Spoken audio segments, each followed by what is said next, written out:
আসসালামু আলাইকুম রাহমাতুল্লাহ। প্রিয় শিক্ষার্থী বন্ধুরা, আশা করি তোমরা অনেক ভালো আছো। আজকে আমি একটি নতুন টপিক নিয়ে তোমাদের সামনে উপস্থিত হয়েছি।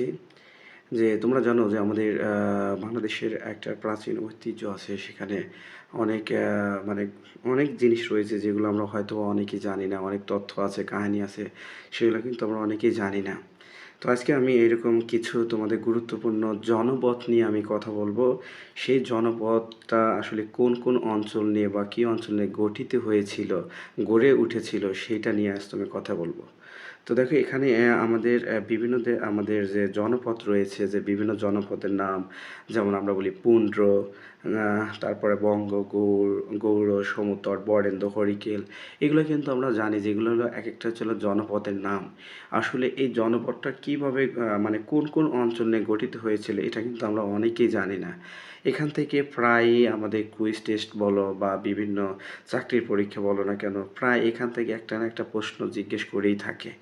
হ্যাঁ, তো যাই হোক, আজ আমি এরকম বিভিন্ন জনপদের নাম এবং সেই জনপদটা আসলে কোন অঞ্চল নিয়ে গড়ে উঠেছিল সেই বিষয়টি নিয়ে একটু কথা বলবো। তো আশা করি তোমরা ভিডিওটা সম্পূর্ণ দেখবে এবং আমার এই চ্যানেলটাকে অবশ্যই তোমরা ফলো করবে এবং সাবস্ক্রাইব করবে। যদি ভালো লেগে থাকে, যদি সময় যদি থাকে, অবশ্যই কমেন্টে জানিয়ে দিবে। তো চলো কথা না বইটা, তাহলে প্রথম মানে যে আমাদের জনপদটার নাম রয়েছে সেটা কিন্তু পুন্ড্র। হ্যাঁ, পুন্ড্র জনপদ।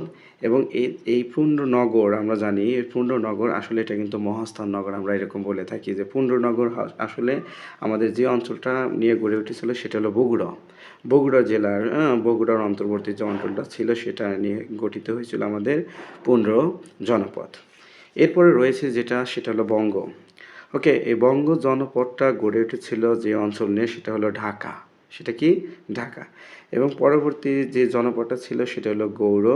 এই গৌড় অঞ্চল মানে জনপদটা যে অঞ্চল নিয়ে গঠিত হয়েছিল সেটা হলো চাঁপাইনবাবগঞ্জ। সমতট। সমতট জনপদটি কুমিল্লা ও নোয়াখালী এই দুইটার অঞ্চল মিলে সমতট জনপদটা গড়ে উঠেছিল। এরপরে রয়েছে আরেকটি বরেন্দ্র। বরেন্দ্র মানে জনপদটা আসলে রাজশাহী অঞ্চল নিয়ে গড়ে উঠেছিল বরেন্দ্র। এবং সর্বশেষ রয়েছে হরিকেল। হরিকেল জনপদটা হলো চট্টগ্রাম অঞ্চল নিয়ে এই হরিকেল জনপদটা গড়ে উঠেছিল।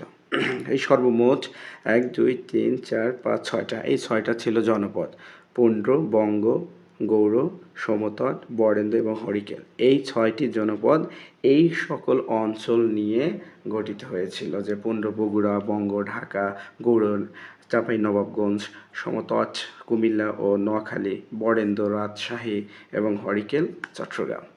ওকে, আশা করি তোমরা অনেক বুঝতে পেরেছ। ক্লাসটি যদি ভালো লেগে থাকে তাহলে অবশ্যই তোমরা কমেন্টের মাধ্যমে জানিয়ে দেবে। আর এরকম নতুন নতুন তথ্য পাওয়ার জন্য তোমরা অবশ্যই আমার চ্যানেলের সাথে থাকবে। আশা করি তোমরা অবশ্যই ভালো থাকবে, সুস্থ থাকবে, এই আশা ব্যক্ত করে আমি এখানে শেষ করছি। আসসালামু আলাইকুম।